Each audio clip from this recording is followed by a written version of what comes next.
Hexagram 47. Oppressing slash exhausting. The judgment. Oppressing, success, perseverance. The great man brings about good fortune, no blame. When one has nothing to say, it is not believed. Oppressing and exhausting refers to a condition of oppressing or being oppressed, of exhausting or of being exhausted, a state that we often call depression. A person may receive this hexagram even when his depression is scarcely recognized as such, and he only goes about yawning and being tired without any apparent reason. The message given by this hexagram in the word success is that the condition, with all its destructive effects, can be ended if the person will relate to it in the correct way, as explained below. Certainly, the person in a state of depression or exhaustion, upon hearing these words, might find them hard to believe, because the ego in him says that there is no other way or no way out. Oppressing and exhausting primarily refers to situations that continually exhaust a person's reservoir of chi energy or life force, the energy drawn from his true self and given to him at birth. Under normal conditions, the reservoir would be continuously replenished by the person's harmonious contact with others and with nature through his feelings. However, the social conditioning by which he has developed an ego, or perhaps certain traumatic experiences, have cut him off from his feelings and from the ability to have the healthy exchanges he needs with nature and with people. Furthermore, the ego in him, which is a parasite in his psyche, constantly sucks on the reservoir of chi energy that the true self possesses. This ends with the person becoming starved for chi. The feelings of exhaustion he experiences are due to the true self's fears of being extinguished through loss of chi. Oppressing, secondarily, refers to the influence of doubts implanted in the psyche by the collective ego during youth. These doubts suggest that help from the cosmos is either insufficient to cope with the difficulties at hand, is not forthcoming, or simply does not exist. They further assert that the person himself is unable to cope with the difficulties and that the only help available is what the institutions and ideologies of the collective ego have to offer. Once these doubts have been activated, every possible threat on the horizon comes to mind, creating a mountain of seemingly insoluble difficulties. At the core of this problem is a sleight of hand trick played by the collective ego. It switches our natural recognition of our reliance on the cosmos, from which we receive everything we need, to a false dependence on the collective ego, through its assertion that we are, by our natures, insufficient. Our need to cooperate with the cosmos is due to the interdependence that exists between all aspects of the cosmic whole. The collective ego would call this a fault, whereas the person who is in harmony with the cosmic whole experiences this interdependence as a fulfillment and blessing. Interdependence with the cosmos does not have the bad taste that comes from being dependent on the collective ego, because the cosmos does not have strings attached to its gifts. Likewise, the cosmos does not supervise our behavior with a judgmental attitude. The person himself is the entire source of the feelings of blame that he experiences when he betrays his true nature. Thus, being in harmony with the cosmos is the source of a person's true inner independence from the collective ego and its oppressive ways. The exhausting effect of doubt needs to be recognized so that the phrases and images it consists of can be deprogrammed. The following is a list of mistaken ideas and beliefs about oneself, about life, about the nature of the cosmos, which are expressed as oppressive views or doubts. Included are also self images that lead to lifestyles that are oppressive. All of these ideas, beliefs, and self images can form spells and poison arrows that effectively lock him into an inner prison. Here is the list. To be good means to be self sacrificing. This allows others to draw endlessly on a person's chi energy and creates a situation of codependency. It prevents both sides from asking for help from the cosmos. A similar idea is life has meaning only through self sacrifice. This idea, fostered by the collective ego, when followed through, leads to the extinction of the true self, leaving what is elsewhere in this book referred to as a walking dead person. See page 574, glossary, walking dead person. Next item in the list.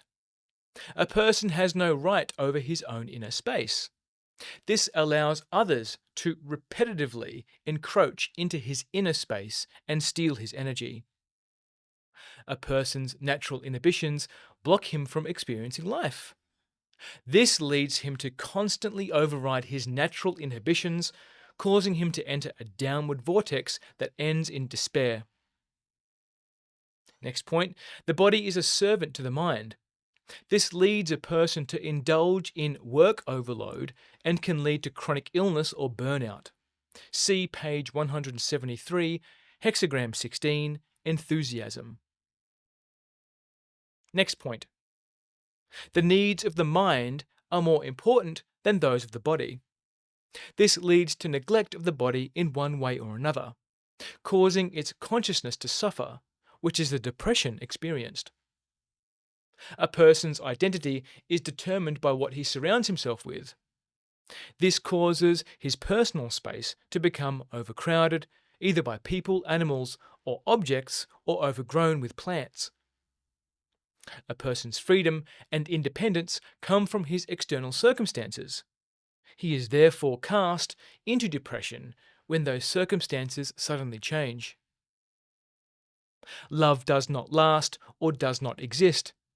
This leads to relationships that are based on deals and therefore take rather than generate chi energy, causing depression and exhaustion. Help is not or may not be available from the cosmos for me. This causes him to make deals that compromise his dignity or cause him to sell himself and his capacities short to get help from other people. No one is sufficient unto himself. This causes him to look up to others, thus giving them his chi energy. See page 173, Hexagram 16, enthusiasm, line 3. The belief in passivity. This belief has been traditionally read into the I Ching as the way to success. It leads a person to endlessly tolerate others' ego demands and caprices, thereby to being oppressed. Such endless perseverance has the wrong effect of conditioning other people's wrong behavior. This idea of absolute passivity has come from reading the word perseverance as an abstract command to endure evil conditions or make an unremitting effort beyond the limits of common sense. A person who has invested heavily in a self-image of being the best can fall into deep depression when toppled or exposed. Spells a person puts on himself or others by saying he is unable to do this or that, depress or repress his ability, helper, to do those things. Promises of any kind create depression because they are based on the human-centered pretense that a person has absolute control over his future. They bind him rigidly so that there is no room for growth and for responding to changed circumstances. Furthermore, making promises invites a fate that will overturn them. It is necessary to defend and justify one's inner truth in words.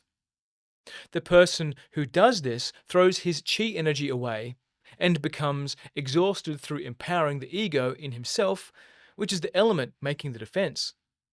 Such a person may be seeing himself as the valiant defender of truth and does not realize that cosmic truth needs no defense. Generally speaking, depression is a state in which a person's will is acted upon by thoughts and emotions that form a negative energy vortex. Once a person steps onto the edge of this vortex, which happens whenever he entertains any of the above thoughts, beliefs, or self images, he is pulled downward farther and farther until he finds himself in a pit of despair/exhaustion. This is the opposite of the effect described in the preceding hexagram, being lifted upward, where the helpers lift a person up. In every situation of oppression, the prison is first and foremost an inner one.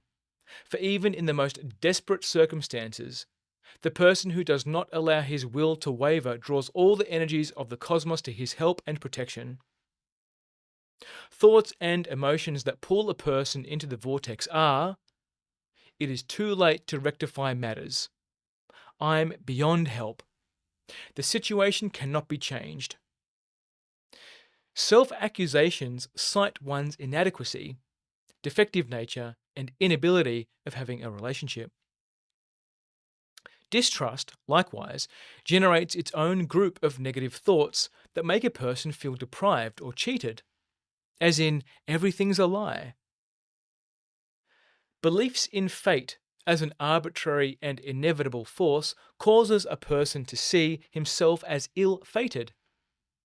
Such beliefs give rise to expressions such as, nobody cares whether I live or die. People don't care. The only thing to look forward to is death. And the world is evil. Freeing oneself from depression is a process of saying the inner no to teach each and every negative thought or emotion that approaches. This exercise builds and rallies a person's will to stand up to the difficulties of the moment. Soon he finds that the assault of the negative force, which comes in waves, diminishes in power. I'm going to say that line again.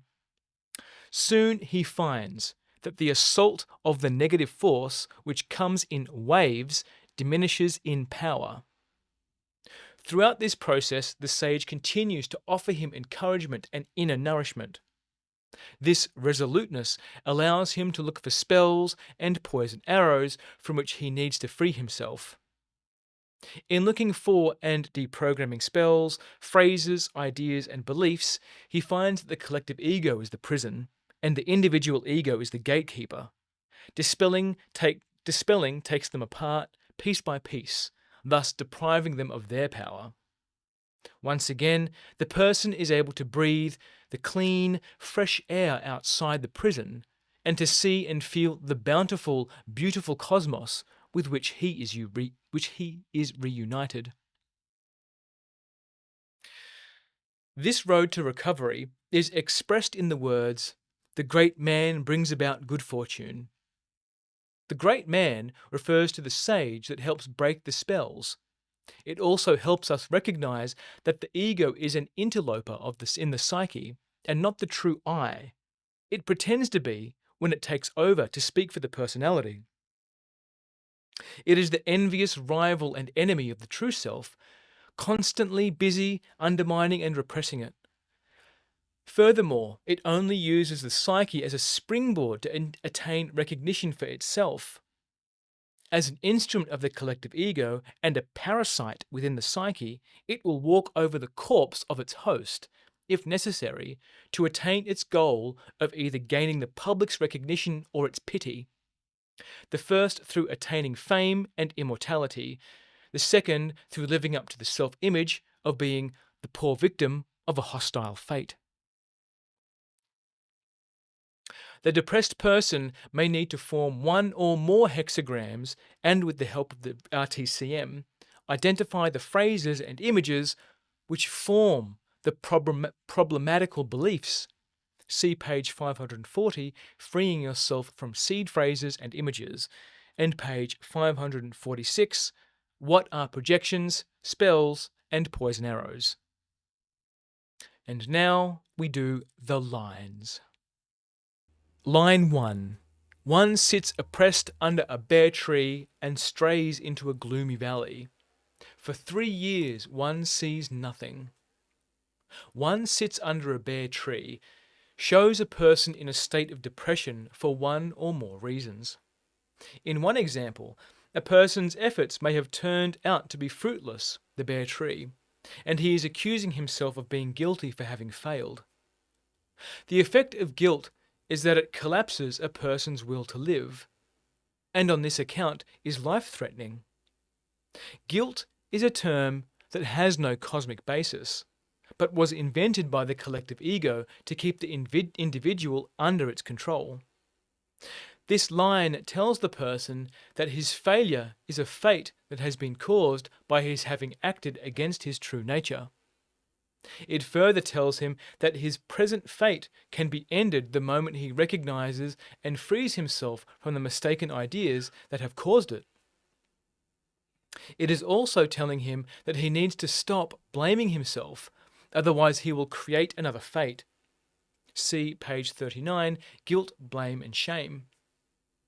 It will help if he is aware that the ego has a vested interest in keeping him attached to feeling guilty, therefore will suggest such phrases as, "It is impossible to rid oneself of guilt," or "You can only get free of it through making big sacrifices." He must reject such rationales by saying the inner no to them. See page 551, Deprogramming Guilt. This line also applies to the person who has created a fate for himself by adopting the idea, a spell, that there is no meaning in life. Continuing to rationalize about the meaning of his life brings him to one dead end after another. The meaning of, for 3 years, one sees nothing. And prevents the sage from revealing the meaning of his life to him.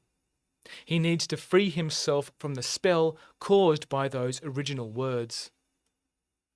This line also applies to the person who is allowing the ego to rant in his psyche in dark terms that find fault with everything.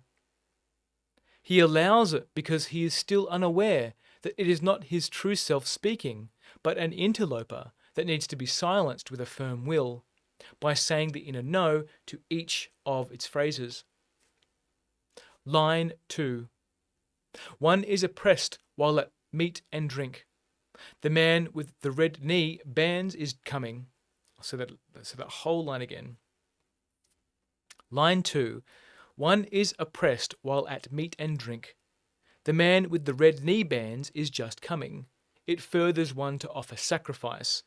To set forth brings misfortune, no blame. This line shows a person who, although he does not lack outer nourishment, including material comforts, is psychically oppressed. The cause for his oppression can be his dissatisfaction with the commonplaces of life, the meaning of life as defined by the collective ego, which have absorbed all of his attention and obscured his life's true meaning. The sage has been coming to him in dreams and or meditations to make him aware that his life has a cosmic purpose which the sage can help him fulfill if he will allow it. The red knee bands here are reference to the sage and to the often odd guises in which it shows itself in dreams or meditations, for example, as limping.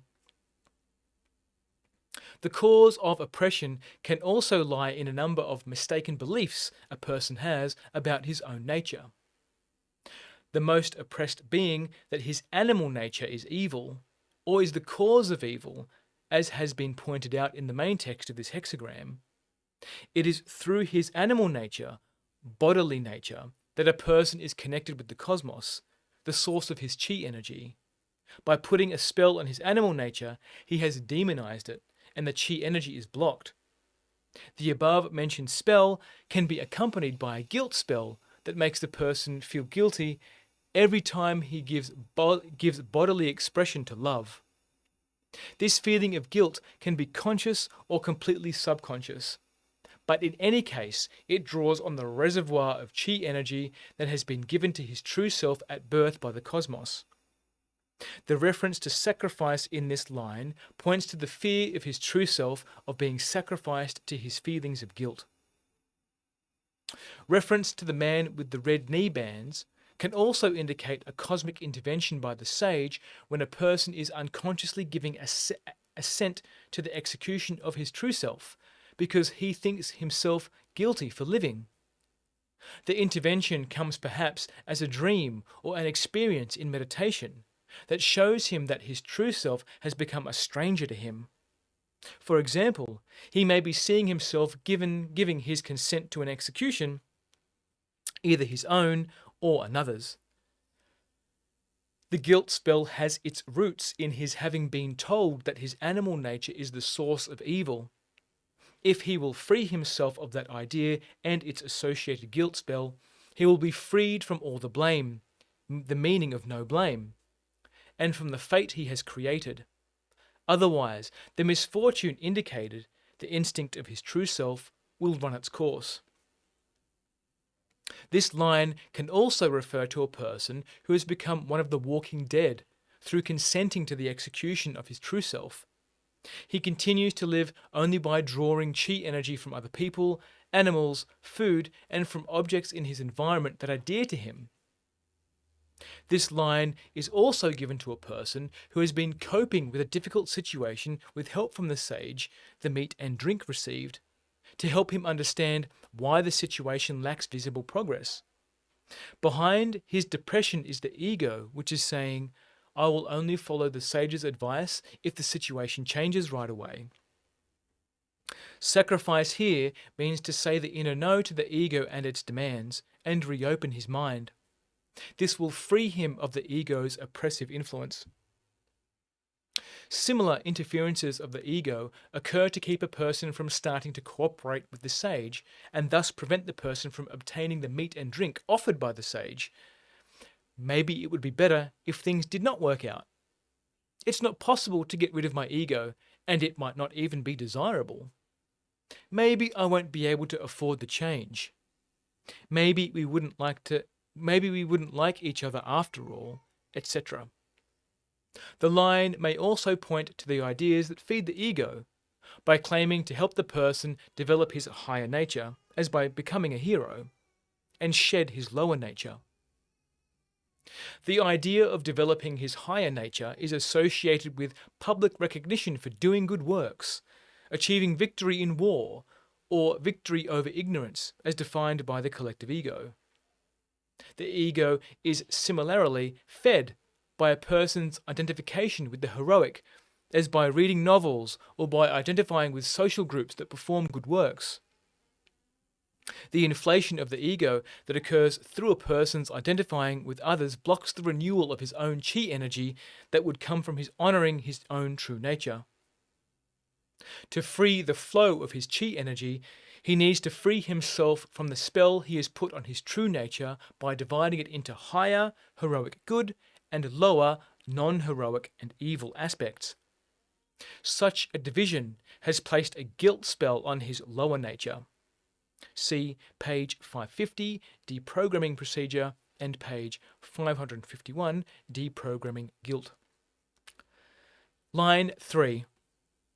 A man permits himself to be oppressed by stone and leans on thorns and thistles. He enters his house and does not see his wife. Misfortune. Oppressed by stone is a metaphor for a person who looks at the external world as the only thing there is, and therefore fails to take into account that its underlying structure is the cosmic consciousness. It is as if such a person is blind, and his blindness isolates him from all the sources of help that come from the invisible world. His belief is like a stone that weighs heavily upon him, because it makes him think he has to do it all himself. This belief, which leaves him both helpless and hopeless, is the cause of his depression. Leaning on thorns and thistles is a metaphor for the constant prickling of the doubts that accompany untruths and half-truths. They are doubts a person has about his own nature, the identity of the sage, the efficacy of following his inner truth, or whether there is an appropriate answer to the situation at hand.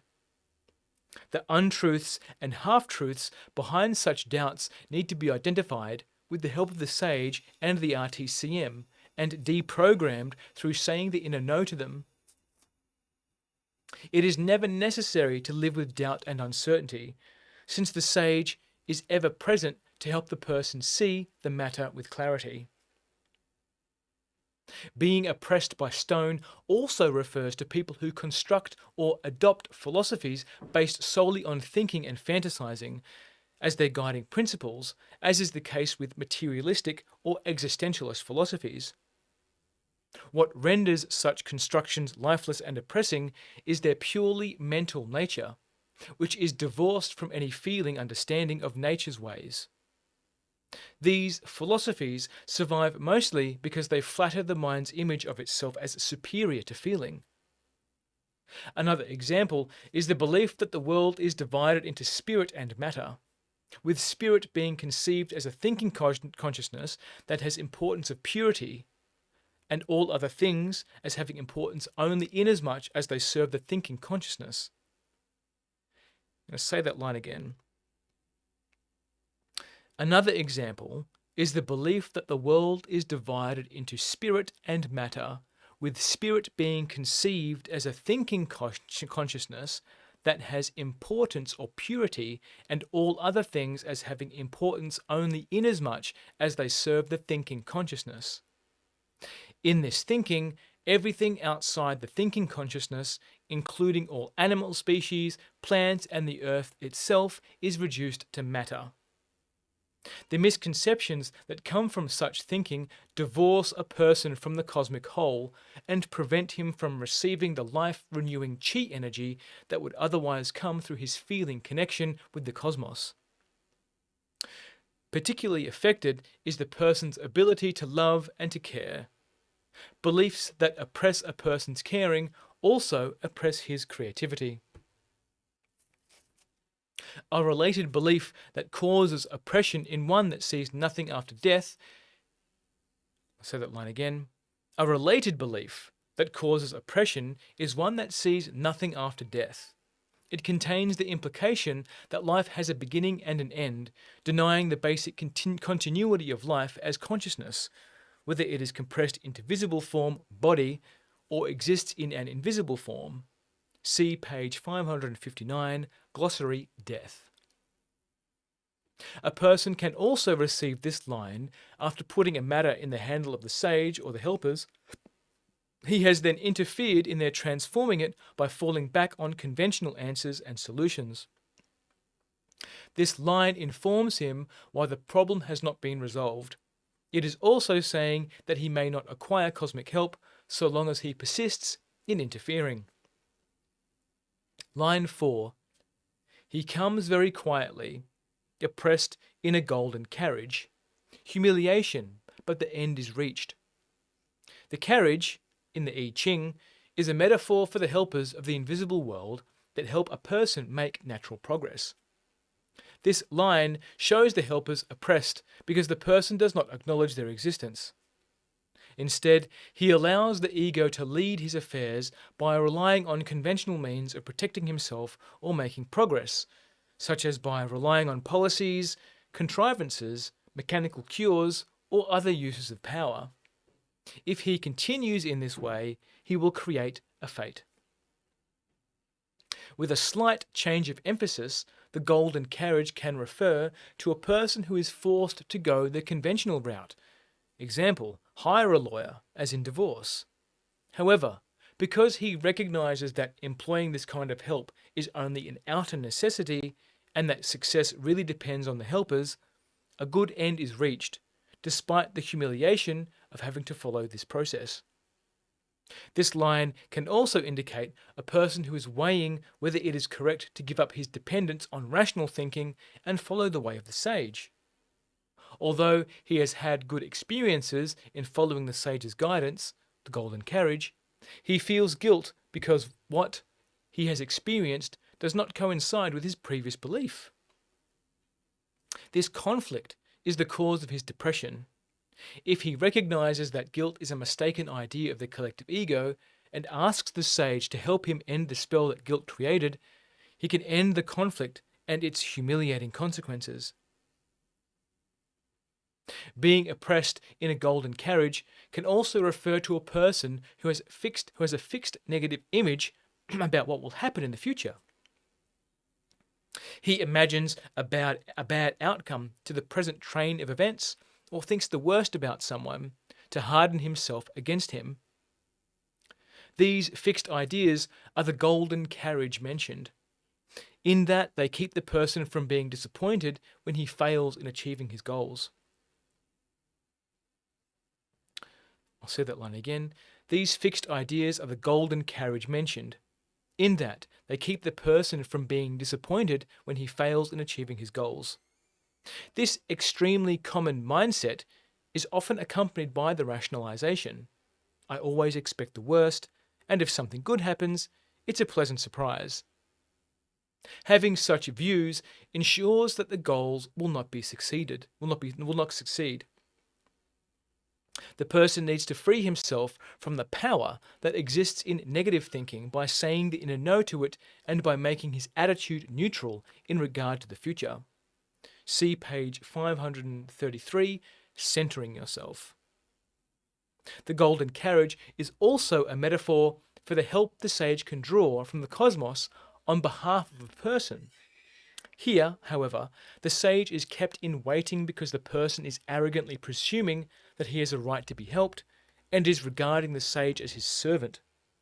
Being deprived of help, the person becomes depressed. Line 5.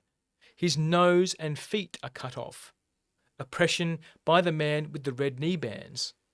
Joy comes softly. It furthers one to make offerings and libations. His nose and feet are cut off indicates that a cosmic helper has intervened against a demonic element in the person's psyche.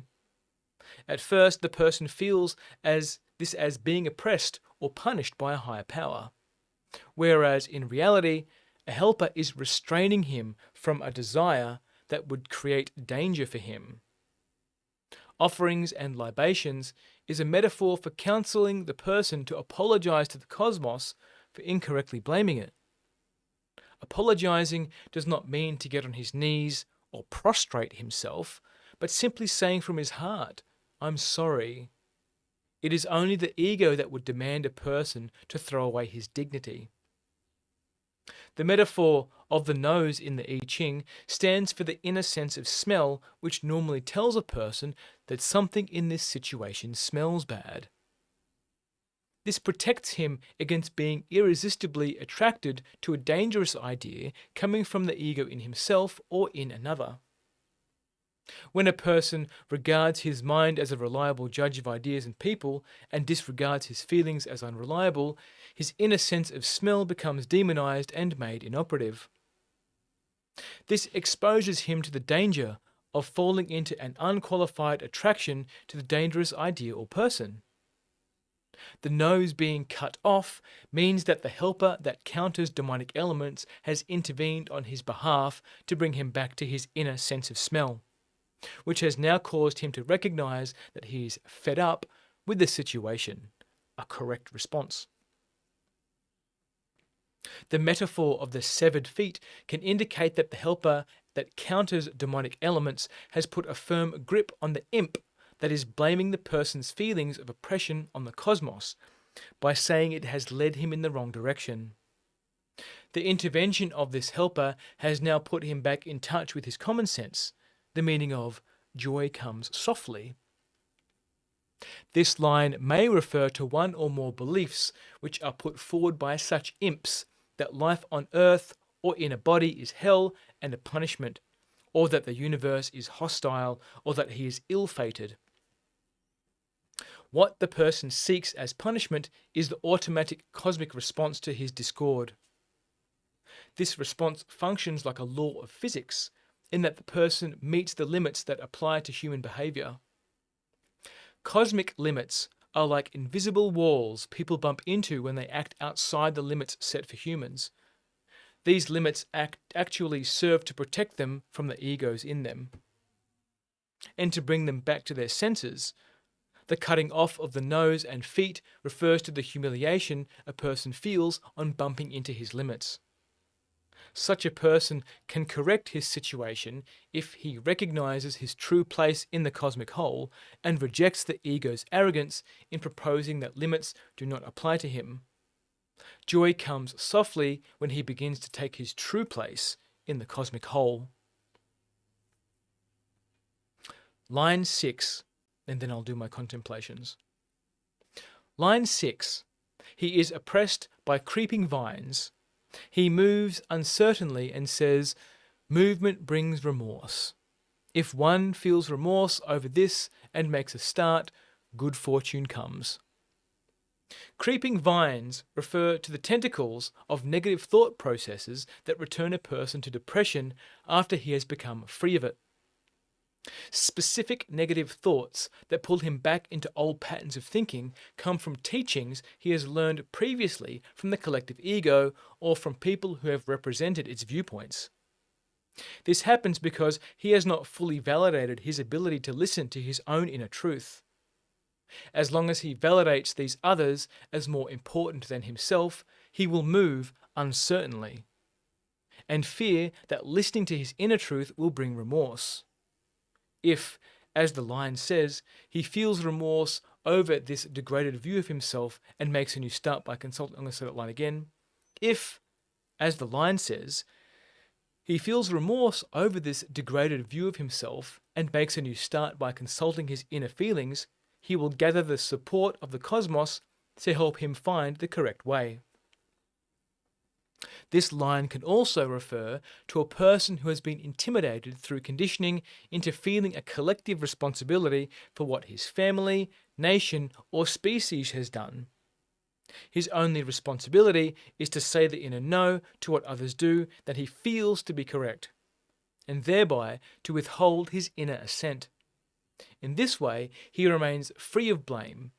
It is likewise correct for him to refuse acceptance of others' attempt to blame him, in a case where he has not inwardly participated in what is correct. Creeping vines is also a metaphor for the guilt a person may feel because he is following the I Ching. The creeping vine is his suspicion that its values are subversive to the collective ego and that he is therefore betraying it. What he must realize is that it is the collective ego and its values that undermine the cosmic harmony and the natural order of society.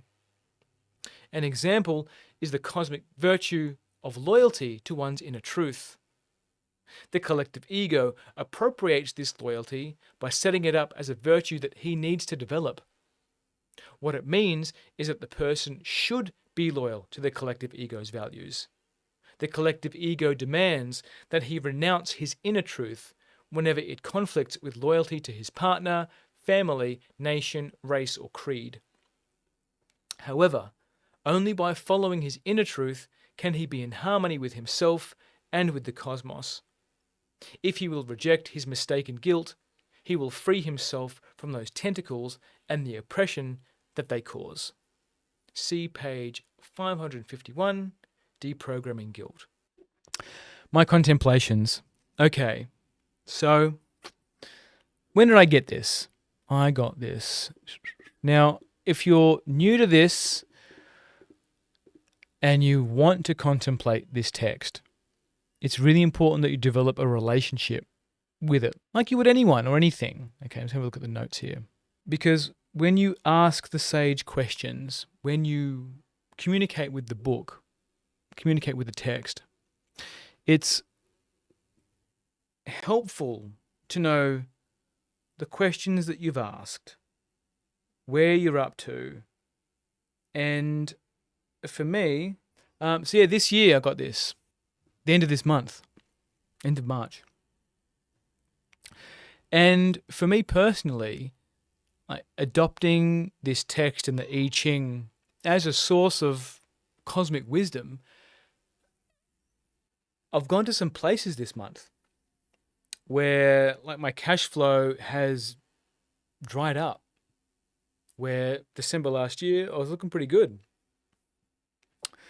Then January, no new like high ticket sales. Same February, same thing in March. Now, 1st of April today, still no high ticket sales. Even my medium ticket stuff. So what that leads me to, or leads me with, is well, let's talk to the sage. What's going on here? And the temptation for someone who runs their own business is that we get bombarded with ideas from the outside, like the Hermoses and the Gary Vaynerchuks and business coaches. And right now, with the way fuel prices are and what happens energetically when there is something that changes a standard, everyone goes into constriction or constriction. Yeah, constriction. So money is tighter. People are unwilling to spend on things that aren't important or dire. I have a close friend who's been practicing Zen for as long as I've known him, and he struggled with cash flow this year. So wait a minute, well, in December last year, like I had businesses that were promising me at least $100,000 worth of in potential revenue. January comes, he goes to check in with them. Oh, all these funds have been reallocated, or we're going through restructures. And when I hear that from people that I care about, and that also have their finger on the pulse of what's going on globally, it's a pattern. It's a pattern where there's a contraction, like a exhale,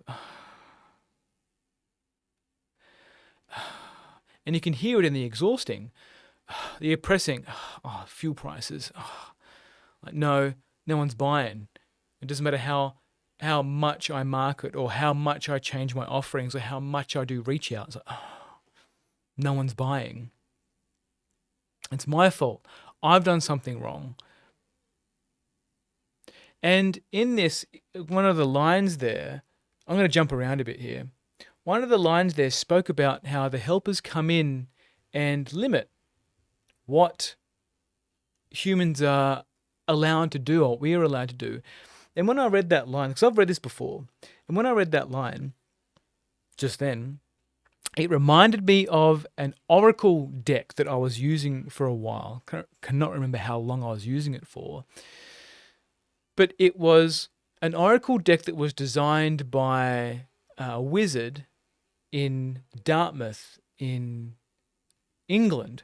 And she wrote 3 volumes, huge volumes of ancient magic, like big, chunky bad boys, right? Like if you can't, probably might not be able to see it if you're not watching it on video, but like a big chunky, like 2 or 3 inches worth of information. I bought all 3 of her volumes. They're also available for free online. Her name is Josephine McCarthy, and her series is called Queria. I think that's how you pronounce it, Queria.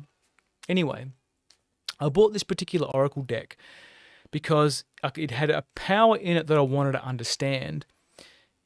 And it reveals some of these helpers that are in the invisible world. And one of them that relates to this line was 2 angels that guard the abyss. 2 angels that guard the abyss, where humans have this habit of interfering with what's in the abyss, and we draw out things, but attempt to draw out things before they're ready.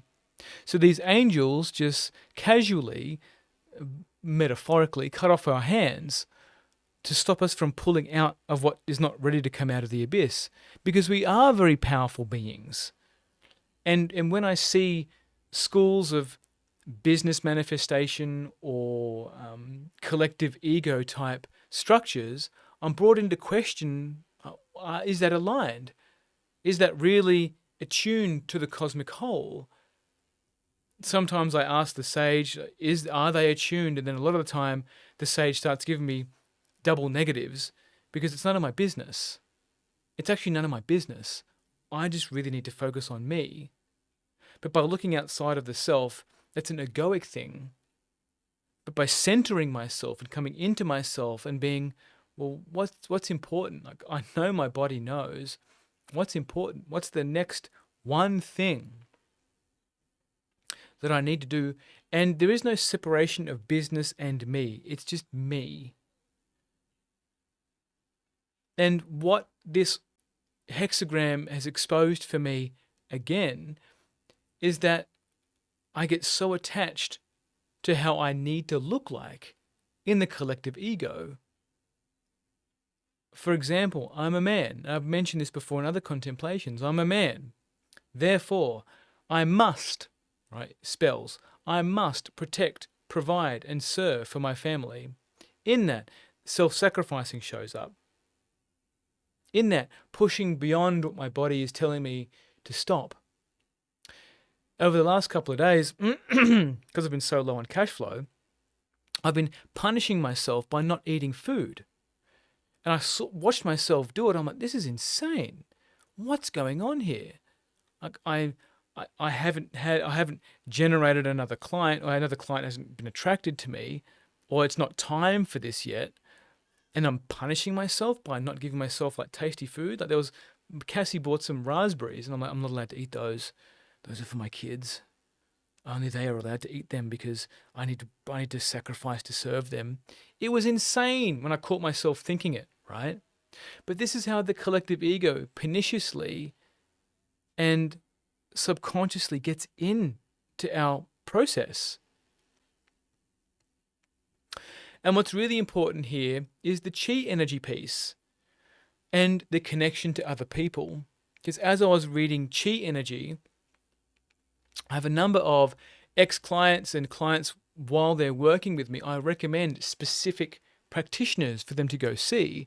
Sometimes I'll search and find one in their area. Sometimes they might need to fly to another state or drive to another state to see a particular practitioner. But a lot of all these practitioners like myofascial and craniosacral and chinasang and remedial and lots of these mixed modalities and acupuncture are about restoring the chi to the body, the chi flow to the body, because the body holds armoring. And if you're someone who subscribes to, acupuncture doesn't work because science hasn't shown it to be consistent, like, well, science can't measure chi. You cannot measure it. It's an unmeasurable thing. Energy, vibration, frequency, whatever you want to call it. It's unmeasurable. So it really is vitality. How do you measure vitality? Well, you can brute force your way into a type of vitality, but it saps your origin chi. There's a special word for it. My father-in-law knows it. He's hugely into chi. He's a Tai Chi master and also master Reiki. So in that, there's a word that it's your I think it's Jing. I don't know. I'm just guessing. You might know. There's a source of chi that you get when you're born, okay? And then when you are not nourishing all of you, it starts to eat this hard-coded chi, which is your life force. It's your timeline. It's how long you're going to live here for. So when you're pushing, and the collective ego, like it mentioned, the ego will step over the dead body of its host to get what it wants. Do you get that? You get that? The ego will step over its host. It doesn't care. It's a parasite. And it's like, yeah, I've got what I needed. Cool. Thanks for coming. I sucked you dry, right? And I hear the anger that's there as well. And I can also hear that my animal body's like, get off me. Like my Cassie and I and Luca and two of our close friends that live here, they're about to have a kid. Went for a bushwalk at the back of Wollongong somewhere. And we stopped at this beautiful little creek. And straight away I felt something cold on my leg. And there was a tiny little leech. And then everybody else started checking their legs. Like I wear as open as closed shoes as I can when I'm walking, because I know that if there's leeches, I want to feel them. I want to know where they are so I can get rid of them, right? Anyway, why this is relevant is because they're repulsive, right? If it's like, ugh, Cassie's got a real distaste of leeches. Like you mentioned, there's a leech in the area, and she completely recoils. It's quite hilarious. Anyway, our son Luca saw the leeches and just like started picking them up and playing with them. It's like, yeah, cool. I want to take these home. Like, the complete and utter innocence. But we're like, no, put the leeches down. You're not bringing leeches home, right? But he was pretty confident, just picking them off his body. There was one on Cassie's shoe, and Cassie was like trying to get it off with a twig. He just reached in there and grabbed the leech and pulled it off, and was like trying to flick it off his hands.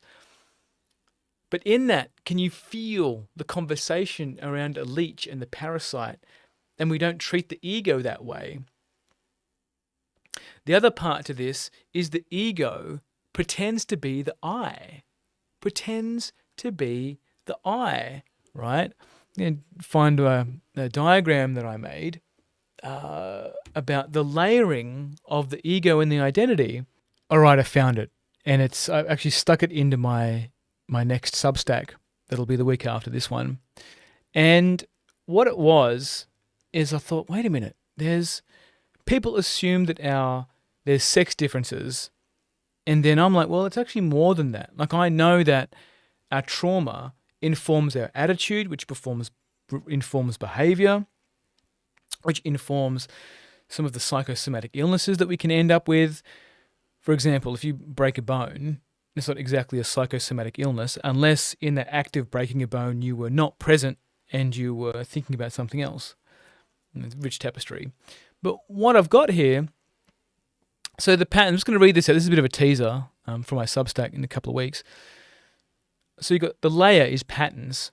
Then you've got character, then personality, then not self, ego, and I. So the ego is the organizer trying to keep it all working, okay? And the embodied reality is it manages, justifies, controls, or relaxes. And where it lives in the body, the brain, especially prefrontal cortex and nervous system pathways. But I'm going to modify this because it's incomplete. But to go deeper, it's in the armoring of the body. It's in the armoring of the chest. It can even be in the adipose tissue. If you're someone who's ticklish, it's very challenging to find a therapist who will do tickle therapy, right? There's trauma that's hidden where you are ticklish, right? Bet you haven't heard that before. Like the not self, tight gut, guarded heart, restricted breath. Personality, voice, face, eyes, breath rhythm. Character, muscles, fascia, diaphragm, lungs. So the ego is not just this intellectual thing that exists in mind, it's whole body. So the disadvantage of using a chart like this when you study the I Ching as well is that they aren't separate. The separation is part of the collective ego, but it's helpful for people who want to separate from the collective ego to understand what's the underlying architecture. So it's like part of the separating and then the bringing back together, separating and bringing back together. It's in that breathing process that you find the I, and you're like, oh, that's ego, that's self, that's not self, that's personality, and then you come back into the I. So that's the integration piece. The I is integration, and it's quite common for people to miss the integration. Like integration is one of those things that takes time. It's not readily marketable. It's not something that looks sexy on an Instagram profile. It's not something that, you can, you see a lot of videos about people doing breath work and other people hitting pillows and, men dancing around in the mud. That's not integration, okay? Some of that's a lot of performance, but then you see them home in a couple of months and they're the same person. Like if you're someone who went to church, it's the same thing. And you might see this from church where people go there on the Sunday and then, the husband comes home and beats his wife, or, the wife corks open a bottle of red wine and drinks herself into a stupor, or, the kids are going through some kind of emotional incest and no one's prioritizing it. They just forced more Bible verses down their throat. So this is the same thing when it's not integrated. And How do you know when you're integrated? That's the question. That's a great question. And as far as I'm concerned, it shows up in your relationships. And not just in your relationships with yourself, but with your most intimate relationships. Yes, Tom Tom. Yes, Tom Tom. So, what I've discovered in content, so as I get reacquainted with, yes, my son is here. My wife Cassie had mastitis, or she's just coming out of the other side of it. So I grabbed Tommy, while she's having a rest. Is that right, mate? Yeah. So back to this integration. See, integration in relationships, your most intimate relationships. Because what always looking for work, they're always looking for the next thing, the next little additional piece of information, the next insight. The ego loves that because it's mind, not the mind, it's mind. And mind loves finding relevance for itself. How do I make this more relevant? So, what I'm seeing right now, and this may or may not be you, but if it is you, then you need to be able to own the truth within what I'm saying. You don't need to, you can if you want to. Is that people are optimizing for avoidance. So, people who do genuinely want a relationship are saying, oh, I'm just having a great time single. And then opting out of relationships altogether, which, sure, maybe that is a phase that you go through, or maybe that is you. But if you're someone who's been called into union and you can feel it in your body that you want union, then you're not going to get there by optimizing for avoidance.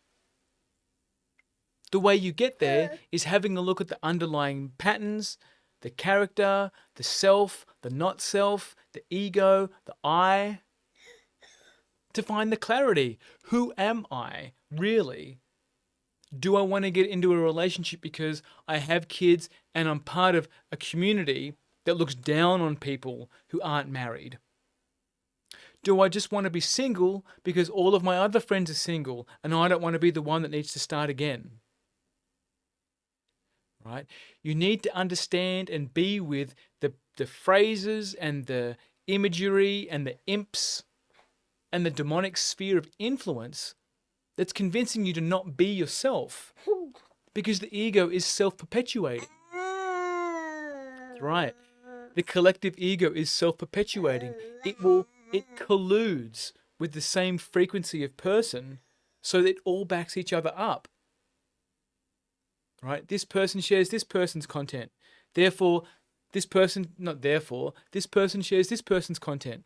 Oh, they must approve of that. I'm looking up to them. I'm looking up to them for my solutions.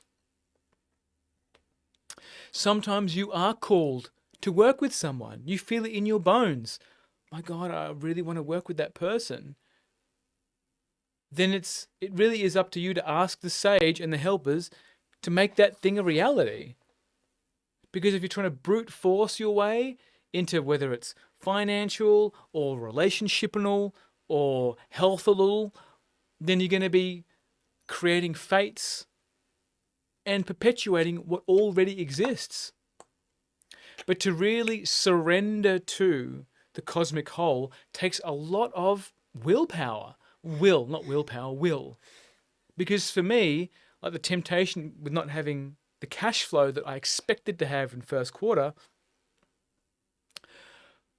straight away my news feed somehow knows, and I get bombarded by ads from business coaches and AI specialists who talk about triple X, 10x your leads, 10x your clients, 10x this, manifest that. And I can feel and I know through my common sense the temptation that comes from that, right? The temptation that comes from the tree of knowledge, if you want to use that analogy. So the temptation to eat that apple and get nourishment from something that's ultimately disconnected from the cosmic whole is commonplace. It's commonplace because it's a collective collusion. Why wouldn't you do that? Of course you'd listen to somebody else who's more successful. Of course you'd listen to somebody else who's in a different relationship to you. Of course you'd listen to this person. But it's through listening through your whole body, the common senses, that you find the clarity. Clarity is found through thinking and feeling. It's not to make thinking wrong, but it is part of the process because the thinking brings up the content to feel. Thinking brings up the content to feel, and then vice versa. Because the thoughts are emotionally, the thoughts have a genesis in the body. You have a feeling first and then a feeling. Sorry, you have a feeling first and a thought. Feeling then thought. I don't know. Then the mind goes in, I'll find out for you. This feels uncomfortable. I'll find a solution. I'm a little bit unsure about this. I know who you can talk to. So our body is always attempting to find stasis, find balance. Sorry, not stasis, find balance, find harmony within itself. Even the parts of us that we can't really feel. One of these lines, which one is it? I think it's line 3. Being oppressed by stone also refers to people who construct or adopt philosophies based solely on thinking and fantasizing as their guiding principles, as is the case with materialistic or existentialist philosophies. So, thinking and fantasizing, if I was to bring it into the character types or the survival patterns, is very leaving pattern. Very, very leaving pattern, okay? Or the schizoid, if you're using the old speech. And what shows up for the schizoid or the leaving pattern in relationships is they can create lists upon lists of red flags and how to avoid the thing that they're terrified of. But then when that relationship comes around the corner, those red flags somehow evaporate because they're not integrated into the body. They're a known in mind, not a known in body. Mind is not common sense. Mind is this other thing that we intellectualize and think our way through things. How many relationships have you been in where you've thought your way into them, had a feeling, something may have smelt bad, but then mind steps in and goes, no, this is a good person. Look, they've done this and that and that and this. And it starts building an argument to stay in the relationship. That's leaving pattern. That's island of red flags in my love mapping. Island of red flags. Where you might think that you know all the red flags, but you find yourself standing there. These are a lot of red flags. I might just keep on going. Classic outdated love map. The other line here talking about guilt spell and animal nature. Now, it's so important that as humans, as the beings that we are, acknowledge that our animal body is a huge component of who we are. And when you adopt ideologies and belief systems around who you really are that are in conflict with the animal body, you end up with illness. You end up with confusing relationships. You end up with a starved vitality. You end up parched. You end up partnering with someone who's not juicy. You end up partnering with someone who's sucks the life out of you. It's really important to acknowledge the animal body because the animal body helps you say an embodied no. Like you can read all the books on saying no. You know, the sacred no, all the books on no, how to say no powerfully, how to have boundaries, blah, blah, blah, blah, blah. How to get in tune with your no. But until you acknowledge the animal body, you'll still attract people who neglect your boundaries.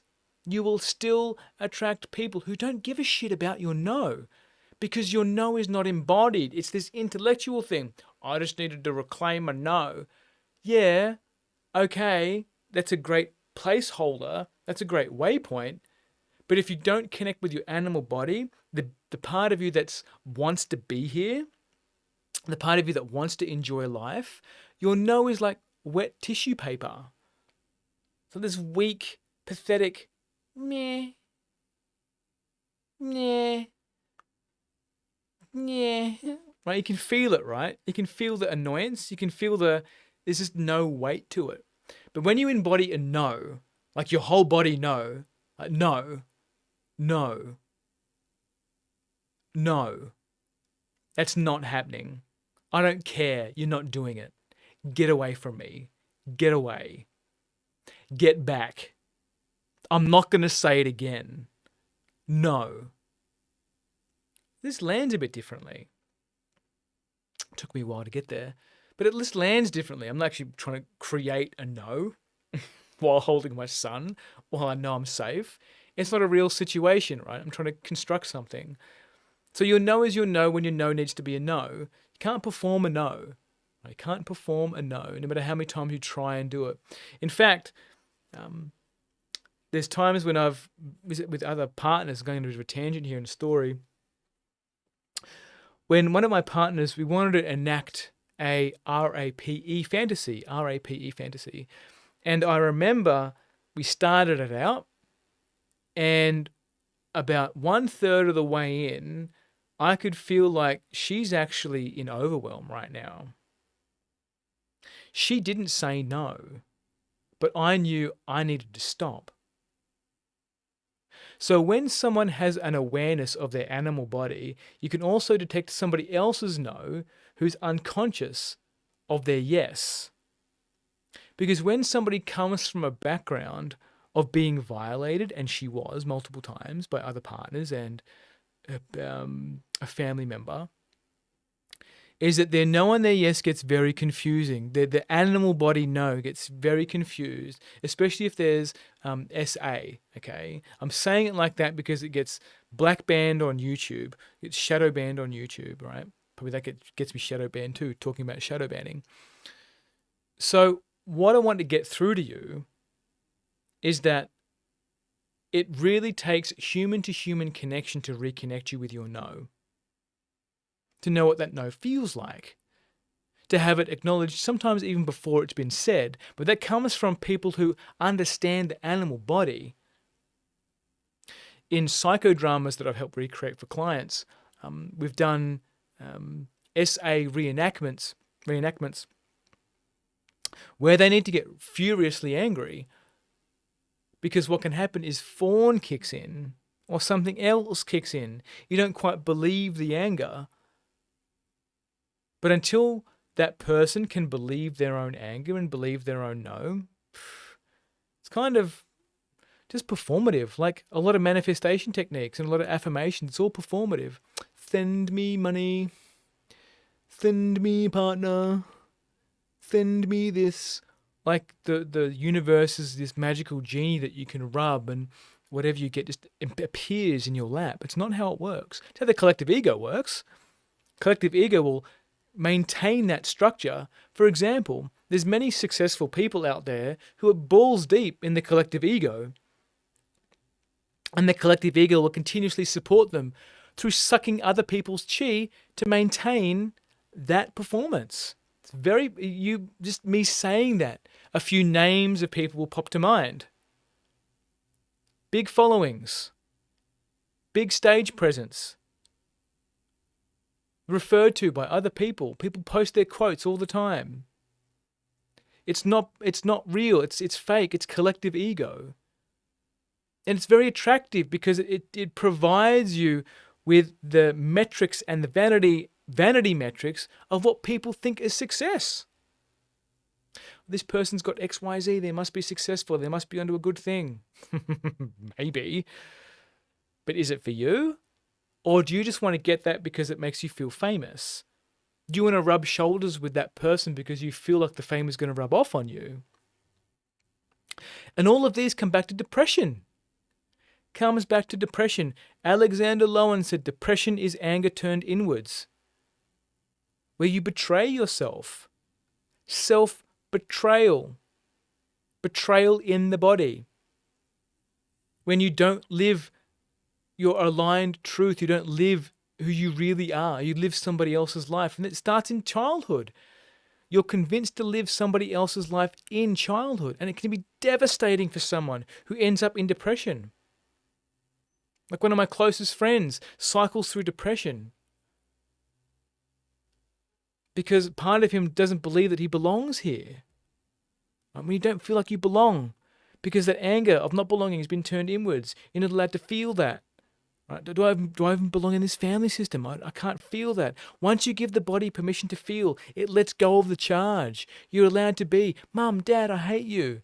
Okay, that's fair enough. We do put you through a lot to be social. Mum and Dad, I don't want to be here anymore. All right. Instead of don't say that. My rules, my house. All those kinds of sayings. So, a really important bit here that I'm going to jump to is the Walking Dead person. And the Walking Dead person is a liability. They're a liability in your relationships, and they're a liability in life. Why are they a liability? Because they'll find ways to suck your chi. They'll find ways to suck energy off you. So the more you can more you can identify within yourself who are these Walking Dead people in your life, severing the connection with them, it will naturally and organically restore vitality to your life. If you're someone who finds themselves unexplainably exhausted, it's because you're circling the drain of people that you need to cut off that inner connection from. I made a video the other week about inner connections, cutting off inner connections. Go check it out. It'll help you. That's what I have for you on this hexagram. Thank you so much for listening and absorbing and digesting if you want to. I'd love to hear your feedback. And I'll see you in the next one. Mad love. Bye.